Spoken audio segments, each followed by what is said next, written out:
sneered in court, blowing kisses at the grieving mother whose teenage sons he had stabbed to death and burned. The judge had to restrain him with a shock device and a spit mask after he threatened to hunt down her family. Sadly, this wasn't a movie villain, but Brice Rhodes, and he had already destroyed multiple families in Louisville, Kentucky.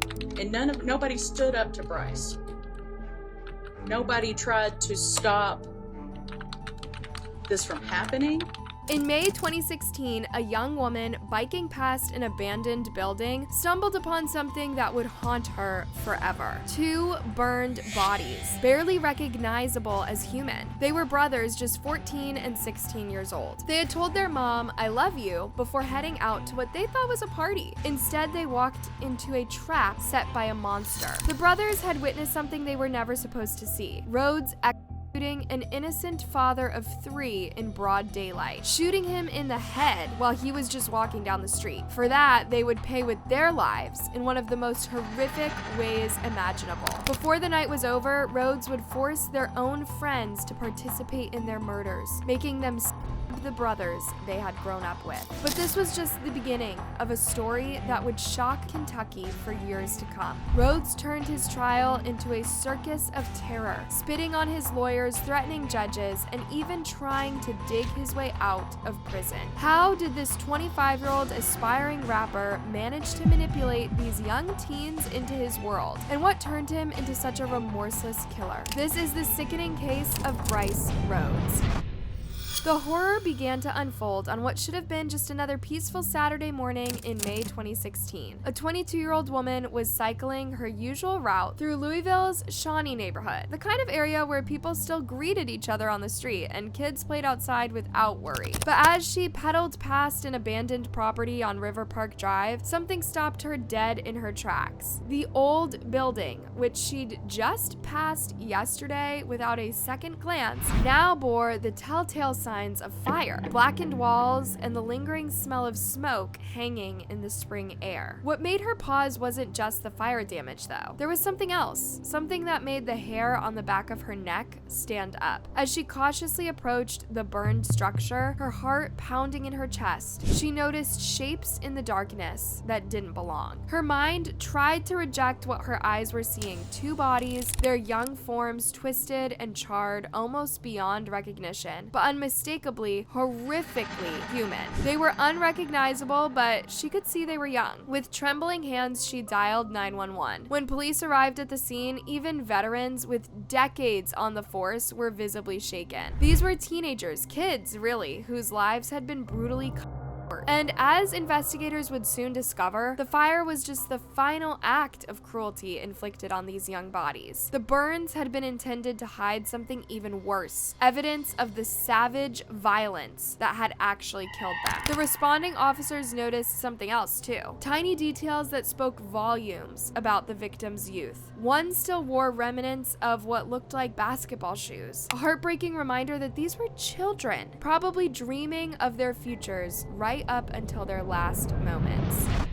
For 3 agonizing days, the bodies remained nameless. The police were desperate to give names to these young victims, so they released sketches to the public. Sketches that would shatter one mother's world forever. When Elizabeth Wren saw those sketches on the evening news, her heart didn't just break. It shattered into a million pieces. There, staring back at her from the TV screen, were the faces of her beloved sons: Maurice Gordon, just 16, and his little brother, Larry Ordway, only 14. But Elizabeth had already been trapped in a special kind of hell that only parents of missing children know. Her boys had vanished days earlier, on May 21st, walking out the door with those words that would haunt her forever: "We'll be back soon, Mom. Love you." No value in life, and it's mind-boggling. It don't make no sense. Maurice and Larry weren't just brothers sharing a last name and a home. They were inseparable best friends who seemed to defy the usual sibling rivalry despite their 2-year age gap. You'd rarely see one without the other trailing close behind. Larry, the younger one, was turning heads as a rising star on the football field, his natural athleticism matched only by his straight A's. Maurice, the elder brother, had music flowing through his veins, always dreaming up beats and lyrics. tricks. Their teachers would later say both boys had that special spark, that rare combination of talent and determination that made you believe they were destined for something great.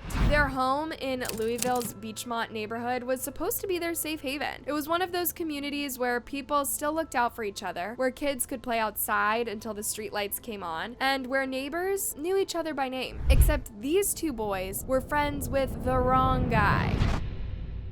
Meet Brice Rhodes, or as he called himself, Rambo. That very name should tell you he was one huge wannabe. On the surface, he was living his dream. A local rapper flexing stacks of cash in music videos, draped in designer clothes, and living what looked like a rapper's fantasy life. His social media was a highlight reel of everything a kid from Louisville might want: money, respect, and clout. But underneath the shiny exterior lurked something straight out of a nightmare: a predator who knew exactly how to spot vulnerable teenagers. Rhodes had his hunting routine down to a science. He'd cruise through neighborhoods in his flashy car, looking for kids who seemed hungry for something more than their everyday lives could offer. Once he spotted potential targets, he'd reel them in with the oldest tricks in the predator's playbook: buying them new Jordans, treating them to fast food, slipping them cash. This isn't generosity, it's called grooming. For kids like Maurice and Larry, this attention from a successful older guy felt like winning the lottery. Here was someone who seemed to have cracked the code of making it big, and he was offering to show them how. Elizabeth watched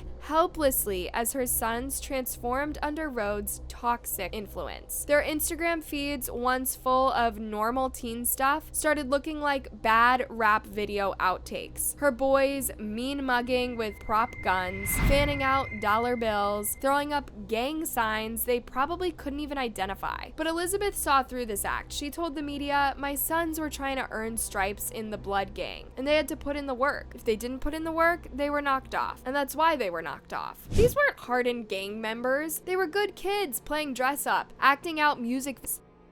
Their grandma Debbie said those guns that they posed with were toys. Them boys, they acted bad and hard, but they weren't bad and hard. They were scared, really. They were wearing a costume of toughness, not realizing they were being fitted for funeral clothes.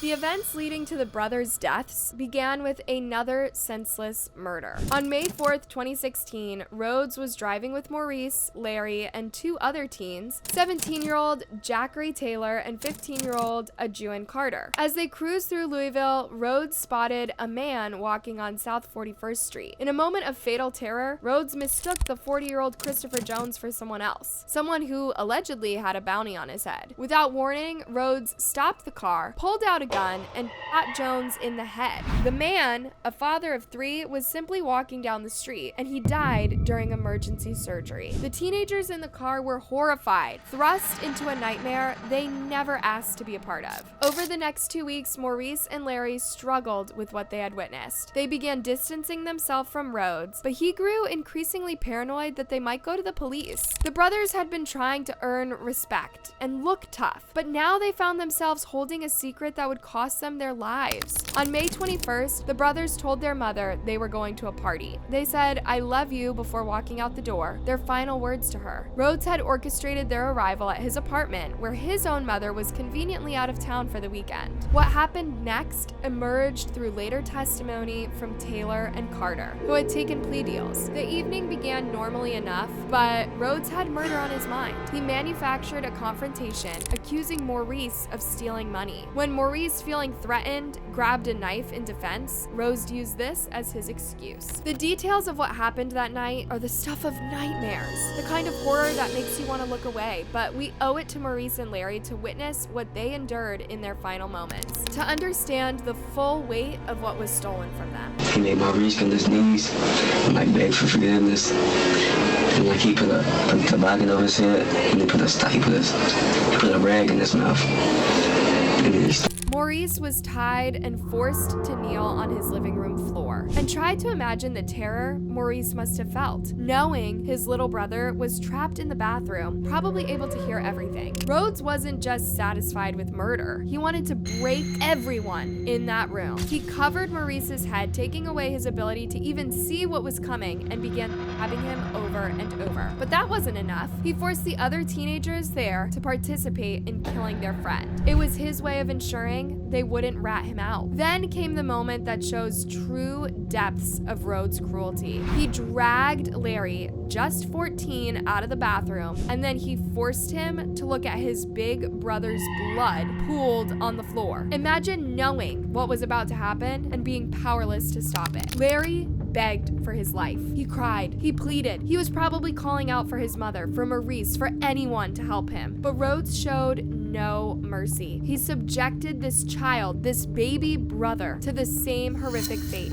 having him approximately 20 times while forcing other teens to take part in the killing. These weren't quick deaths. They were drawn out acts of torture designed to inflict maximum suffering, both on the brothers and on the teenagers forced to participate. The other teens would later testify that they could still hear Larry's muffled screams through the sock Rhodes had shoved in his mouth. The brothers fought until their very last moment, all the while crying because they couldn't save each other. After the murders, Rhodes showed exactly how cold-blooded he was. While Maurice and Larry's bodies were still warm, he was already plotting to cover his tracks. He drove their broken bodies to that abandoned lot like they were trash, trying to erase what he'd done with gasoline and matches. Meanwhile, he forced Taylor and Carter, kids who had just been traumatized beyond belief, to clean up their friend's blood from his apartment floor. Then he took everyone out to eat. But karma was coming for Brice Rhodes. When police started investigating the burned bodies, it didn't take long for the pieces to fall into place. The teens he'd forced to participate couldn't live with the guilt. They broke down and told investigators everything. Rhodes was arrested, but that was just the beginning of his reign of terror. First off, Rhodes had this criminal record already at the time of his arrest. The list included him beating his own mother within inches of her life. That's if it wasn't already clear what kind of person he was. For the next 7 years, Rhodes turned the Louisville courthouse into his personal circus of horrors. This man was literally spitting in the face of justice, and I mean that literally. He actually spat on his own lawyer when he found out the attorney knew the victim's family. Nice cheap shot. Spit on and threatened. A defense attorney says that is what happened when he told a high-profile murder suspect he'd no longer represent him. He threatened to hunt down a female judge's family when he got out, prompting officials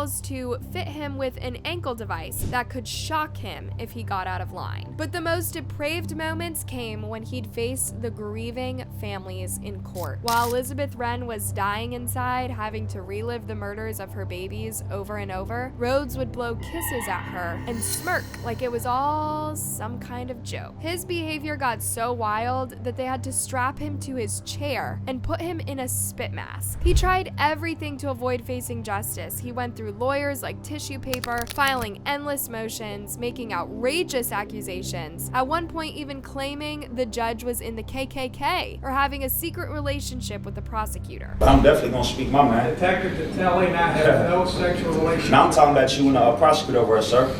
You denied all my motions. Every motion I filed, you didn't deny it. I'm pretty sure I've denied the vast Every motion I filed. motions that have ever Are you some type of racist? Are you got some type of sexual relationship going on? Which one is it?